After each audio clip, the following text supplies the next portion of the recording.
Welcome back to the Serialverse TV. This is Hungriez with your match reaction. Usutu 1, Pirates 1. Another draw. The draws are going to be our downfall at the end of the season. Because, in 4 games, if you draw 3 and win 1, that's what? 3 plus 3 is 6 points. But if you lose 1 and win the rest, what is that? 9 points. So, at the end of the day, these draws are going to be our downfall. I'd rather have us lose a game than draw it and then win the rest. Because at this point, we're going to be drawing till kingdom come. But anyway, on to the match reaction. I think Pirates didn't play too badly. The starting lineup was almost what I predicted. Besides Ben Muswari coming in for Musele, and up front having the Dlamini and Saleh, Ndlotlo and Saleh, and then halftime you saw that Dlamini came in for Ben, which I think changed the game. So I think Ofori made a great save when the game started, and Amazulu was punishing us with those long balls.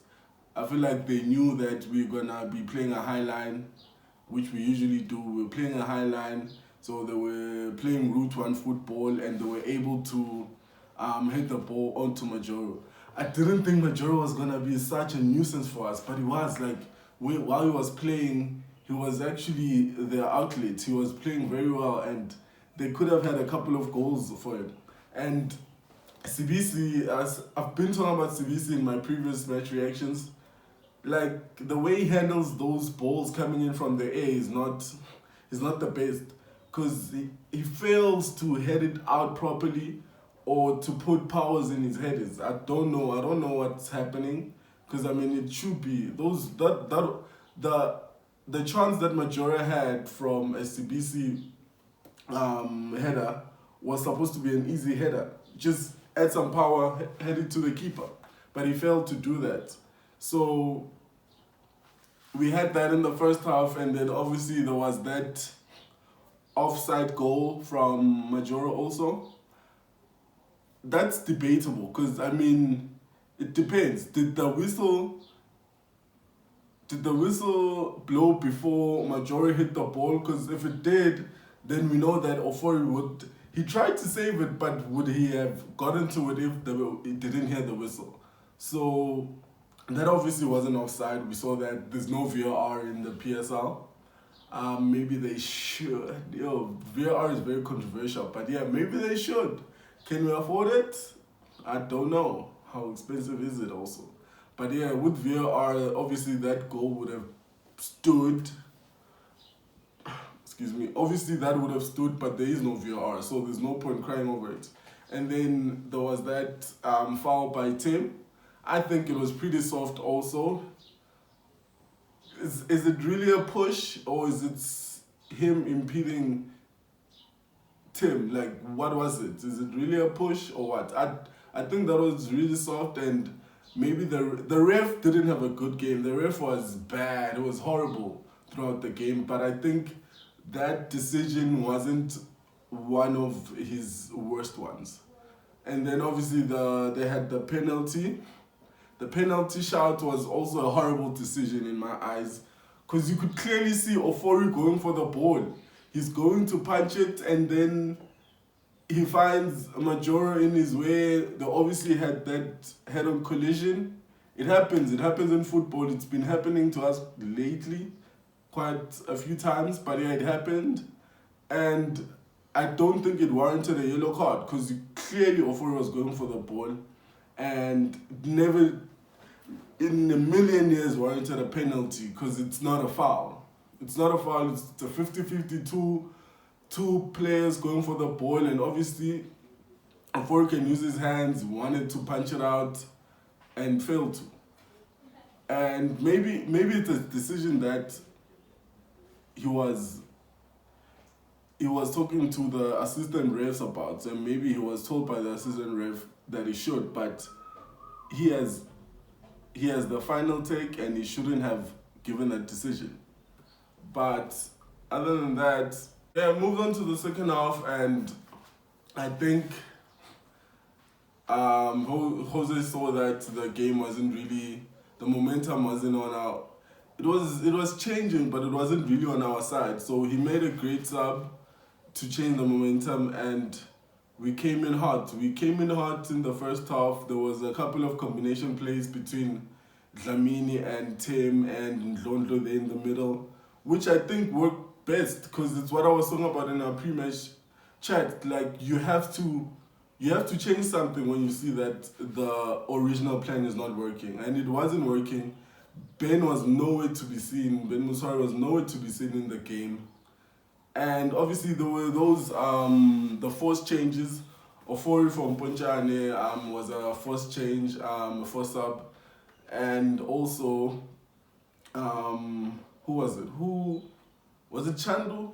Yeah, it was Chandu also was a forced sub for Makaringe. And then that meant that we don't have that outlet on the right. But he wasn't really being an outlet, because he wasn't going into positions that would allow him to put in a cross.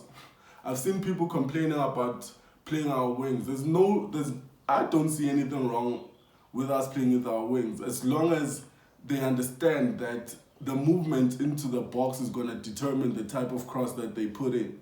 Because we know that Romeo is not the tallest, but then if you put in a good enough cross and he's able to be in a good enough position to actually attack the ball, whether with his feet or with his head, there's no reason why that would be seen as a bad attribute from the team. Because if you go to the corner flag or the edge of the box and you are able to like cross the ball into the box, and then the ball is at a perfect height for Romeo and there's no one to contest, or is able to maybe put in a challenge for the ball, that's a good chance. Or get to the edge of the box and put it across on the ground, and then Romeo is able to attack it, or maybe another player is able to attack it. There's nothing wrong with that. We just need to make sure that those good enough chances are created. Obviously, we saw that that wasn't happening as frequently as we'd want it to happen, even though it did happen in the second half, but it wasn't really. I think Hoto was bad.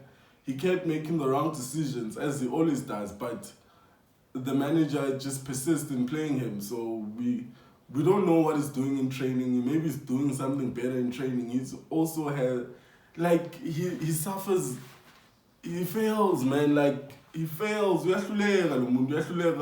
get balls now, they're stuck under his feet. He can't get it out, and then he's just jumping around the ball. You're like, what are you doing? It's like, I don't know. It's like a fish out of water. That's what it looks like. Because he's struggling, but then he plays, and he plays for long. Also, I don't know how Saleng was able to play the whole game. To me, it was so bad. Like, you'd see him, okay, you're on the right? You're on the right, you play with your foot, but then you try to keep on cutting in. Why don't you just lay it off and make a run? Like, he's always trying to cut in. You are not Iron Robin. You are not Iron Robin. You are not Iron Robin. You can't always just cut in and put it in that that V part of the crossbar. You are not Iron Robin. You can't try it every time, because also you're becoming predictable. He was doing that every time, and I feel like that was very poor. He's also someone who should have came off for Lipasa. We know that Lipasa has been on a good run lately compared to other players. Excuse me, he's been on a good run compared to other players. So he's someone who should have came on. And I've been hearing people saying that we had like four strikers on the bench. He should have made the subs. But then they fail to understand, it's not about how many strikers you have on the pitch. It's about how good enough the chances that are being created are. Because you can have 5 strikers, but if there are no chances, what good is that gonna do them? You need to put in the players who are able to, and I'm glad the manager understands this. Excuse me. I'm glad the manager understands this, because he understands that it's about creating chances and creating good enough chances. But then also, why are we not creating chances? You were able to put in Dlamini, but then we had, and Ndlondlo was playing high up, but then there was no one running the channels. There was no one running in that inside pocket. We just kept going wide. But then you need to change things. You need to see that things are not going well. Let me change. Let me take out Saling. Let me tell Lepasa to run the channels. Let me tell Kemit was supposed to stay on the pitch. Kemit was supposed to stay on the pitch. But yeah, those were the substitutions he chose to make, and they didn't really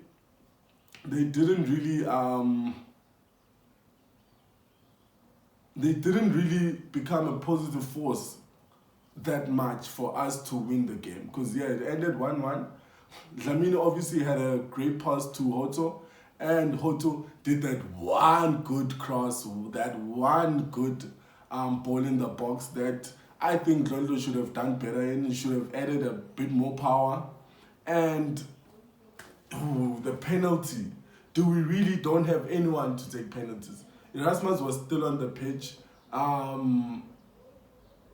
think Tim would have taken a much more better penalty. There was also thingy on the pitch. There was also Ndlondlo on the pitch. Like, couldn't someone else taken that penalty? Because yes, that was a penalty. Definitely, it hit the player. Mara, we gave the ball to SIBISI. When I saw him taking the ball, I was like, yo, what are we doing? What are we doing? What are we doing? Should have given that penalty to someone else. Like, I believe that penalties are supposed to be taken by our forward players, but they gave it to SIBISI, and he took a horrible penalty. Unlike that penalty by Maduna. That penalty by Maduna was great. Top right corner. He took it at the perfect height. There was no power in that penalty. Why is there not anyone else for us to take penalties? Like, why did he take that penalty? We're not gonna say he never had a good game. I don't think he had a good game. But why did he have to take that penalty? Yes, the coach said that he decided to take the responsibility and weight on his shoulders, but why him? Why him? Why? Because I think the soul would be much better. Oh, sorry about that, guys. No, summer flu.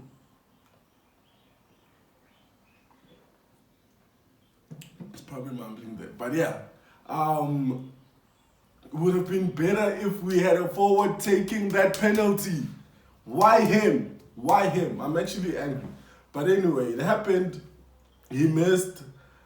It happens in football. Players miss penalties. The best players in the world have missed penalties. But in hindsight, I don't think he should have taken that penalty. I didn't think he should have been taking that penalty while I was watching the game. But yes, it happened, and it is what it is. But yeah, overall, Amazulu, just like Marumo Gallants when Roman was there, they gave us the space to play football in front of their defenders, in front of their midfield. They gave us the space, and we failed to penetrate. Again. We failed to penetrate them. We had the space, but we didn't make the chances. And obviously, Veli and Mubarak they were heads and shoulders above everyone else. Maybe it shows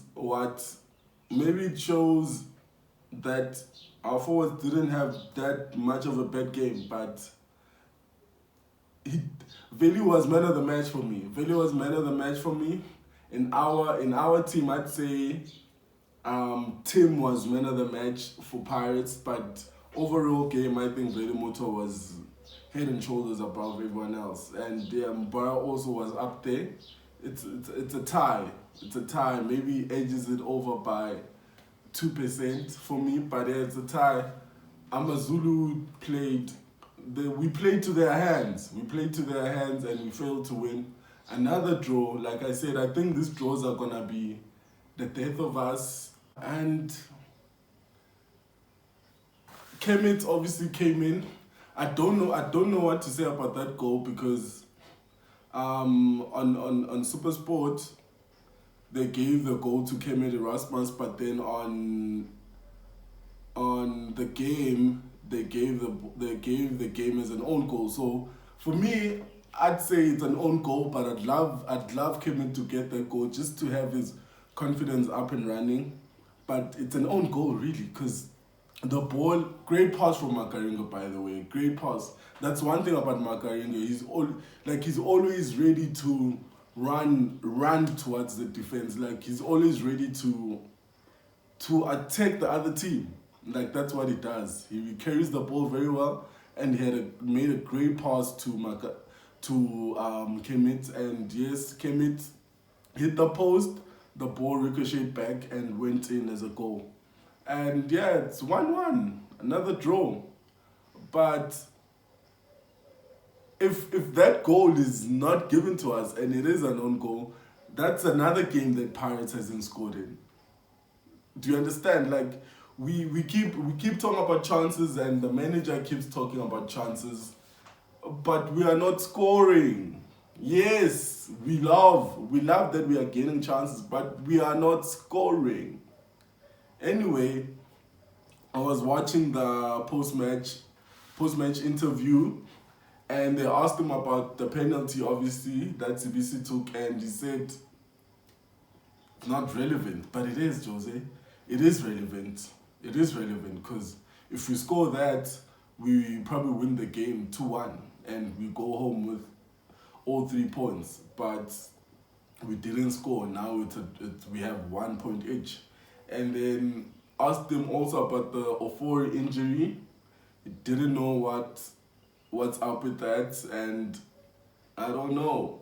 They also asked him about the Lodge injury, and he said he's not the person to be talking to about. Like, if you don't know what's happening with our players and their injuries, like, who else is gonna tell us? You're supposed to know. Like, shouldn't you take it upon yourself to ask, when is my player, when is my star player coming back? I need him. I need someone who's gonna bury our chances, because we know Lodge can do that. Lodge can both create and he can finish. So I was baffled that he failed to answer that question, which he should have. And also he said that in the post-match interview, he said that we deserved the 3 points. Did we really? Majority of chances in the first half. We had some chances in the second half. I think that levels the playing ground. So all in all, both teams could have taken all 3 points. Both teams never did. So it's a draw, another draw, and I don't know. Let's wait till the next match. Obviously, the next match.